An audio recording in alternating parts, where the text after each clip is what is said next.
کبھی ایسا بھی ہوتا ہے کہ کوئی شخص کسی میت میں شرکت کیا، کسی جنازے میں شریک ہوا، اور کسی جنازے میں شریک ہونے کے بعد میں اس کو تکلیف شروع ہو گئی، تو اکثر لوگوں کے ذہن میں بات ہوتی ہے کہ یہ وہاں جانے کی وجہ سے وہ جو میت ہے اس کی روح اس کو پکڑ لی. اکثر لوگ ایسے سمجھتے ہیں، حالانکہ کسی کو کسی کی روح نہیں لگتی.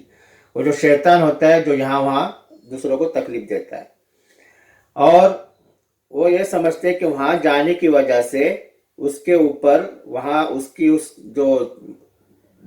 جو میت جس کی تھی اس کی روح اس کو لگ گئی اور وہ تکلیف دینا شروع کر دی.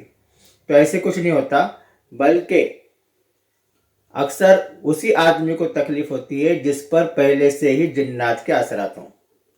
جب اس کے اوپر پہلے سے جن ہوتا ہے تو وہ جب ایسا آدمی جب کسی جنازے میں شرکت کرتا ہے یا کسی میت کے گھر میں جا کر بیٹھتا ہے تو جنات کو بے چینی اور گھبراہٹ ہونا شروع ہو جاتی ہے.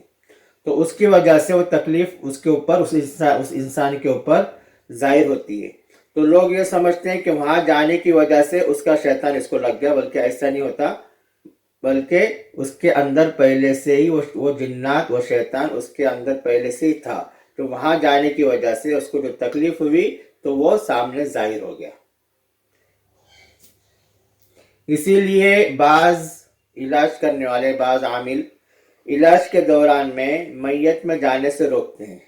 اس کا مطلب یہ نہیں کہ وہ کسی جائز کام سے روک رہے ہیں، بلکہ اس کی وجہ یہی ہوتی ہے کہ جب جنات بدن میں رہتے ہوئے وہ جب کسی میت میں شرکت کرتا ہے، کسی کے جنازے میں شرکت کرتا ہے، تو وہ اس کے اندر والا جو جنات ہے اس کو تکلیف ہوتی ہے اور وہ ظاہر ہو جاتا ہے، حاضر ہو جاتا ہے اور وہ تکلیف دینا شروع کر دیتا ہے. تو اسی لیے بعض عاملین علاج کے دوران میں میت میں جانے سے اس کو روکتے ہیں تاکہ اس کو اس دوران میں کسی قسم کی تکلیف نہ ہو.